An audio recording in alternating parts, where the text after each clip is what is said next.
All right, welcome to The Explainer. Today, we've got a really powerful story for you. It's a classic tale, one of those ones about honesty, greed, and how in the end, the truth always wins out.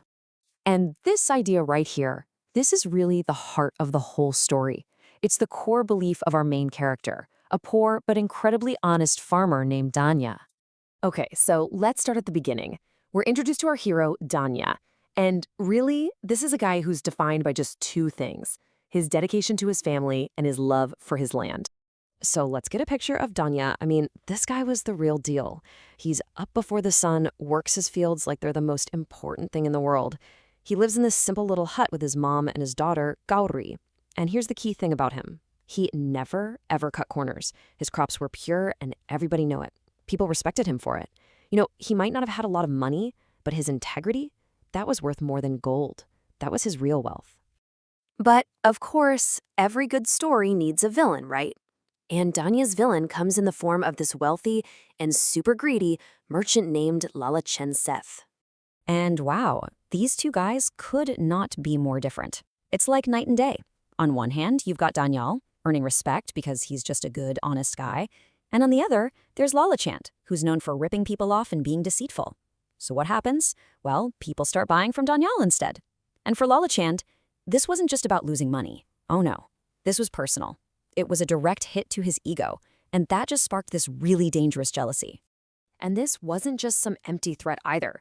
Lalachand actually goes and confronts Danya face to face, basically telling him, hike up your prices or else. But Danya, he just calmly says no. He tells him, look, I just want what's fair for my work. And for Lalachand, that was it. That was the last straw. His envy just boiled over, and he decided he was going to ruin Danya. Completely.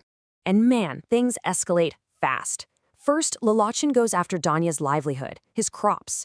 But when Danya says he's going to the village council for justice, Lalachan pulls a move that's even more twisted. He decides to go after the one thing that matters most to Danya, his good name. He's not just trying to make him poor, he's trying to destroy his reputation for honesty. So this is where it all comes to a head. We're at the climax of the story now, and it's just this absolutely devastating moment of injustice for Danya and his family. So, picture this. The whole village council is there, and Lalachan stands up and loudly accuses Danya of being a thief. Danya is pleading, saying he's innocent, but the council decides to go along with what Lalachan wants: a search of Danya's little hut. They have no idea they're walking right into a trap. So they go inside this humble little home, and at first, nothing. But then, of course, one of them spots something shiny in the corner, something that was clearly planted there. Yep, it's Lalachan's gold ring. And just like that, with the so-called proof right there for everyone to see, Danya's fate is sealed. It's pretty tragic when you think about it. Danya's entire reputation, his whole life built on honesty, is just completely destroyed by one little piece of physical evidence. It's a wild look at how a system built on trust can be manipulated by one single, tangible lie. And the Panchayat, they think they're doing the right thing. They think they're upholding justice. So they hand down the absolute worst punishment they can think of. Danya and his family are banished from the village. Forever. So now they're exiled, heartbroken, they're just wandering in the forest, they have absolutely nowhere to go. But as it turns out, fate has something else in store for them. A pretty mysterious discovery. And just when things couldn't seem to get any worse, night falls and this huge storm just rolls in. They're desperate for shelter, and that's when Danya spots a cave off in the distance. It starts as this moment of just pure desperation, but it ends up being the biggest turning point in their entire story. The next morning, they're in the cave, and his daughter Gauri is kind of cleaning up, trying to make it feel like a temporary home. And that's when she finds it. An old bag tucked away in a corner, and inside, it's filled with gold coins. I mean, can you imagine? It's like the universe was sending them a message saying, hey, your honesty, it wasn't for nothing. And this is where the story gets really good, because the irony is just perfect. Word eventually gets back to Lalachand about Danya's good fortune, and well, his greed just goes into overdrive. He rushes to that same cave, absolutely convinced there's more treasure to be found. And he does. He finds another bag of gold, but in his frantic search for even more, he gets completely lost. So the very same cave that was a safe haven for an honest family becomes a terrifying prison for a greedy man. I love that. He's trapped in there all alone, and suddenly all that gold is totally worthless. It's just a heavy weight in this jail he built for himself.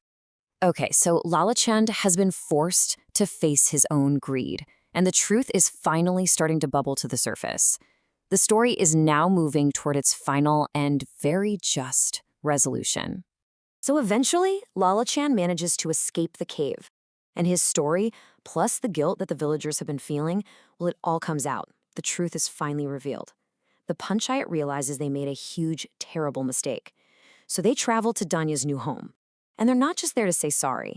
They want to make things right, to undo the damage, and bring him back as an honored member of the village. But here's where Dalanya shows his true character again. In this really powerful moment, he says no. He tells them he's grateful, but he can't go back.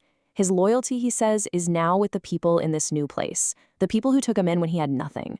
He chooses real acceptance over what feels like a hollow, forced apology. What a move. So, in the end, justice is served. Maybe not how anyone pictured it, but it is. The Panchayat totally respects his decision. They go back and they punish Lalachand Seth with the exact same sentence he gave Danya: exile. So the man who cast out the innocent gets cast out himself. Danya's name is cleared, his honor is restored, and he and his family live happily and peacefully in their new home. So what's the big takeaway here? Well, it's a pretty powerful reminder, isn't it? That honesty, even when it's put through the ringer, is rewarded in the end. And that greed, well, it's a poison that destroys you from the inside out. But I think the biggest lesson is that no matter what, no matter how long it takes, the truth always, always comes out. And it really leaves us with a big question to chew on, right? What is true wealth? Is it about getting rich no matter the cost?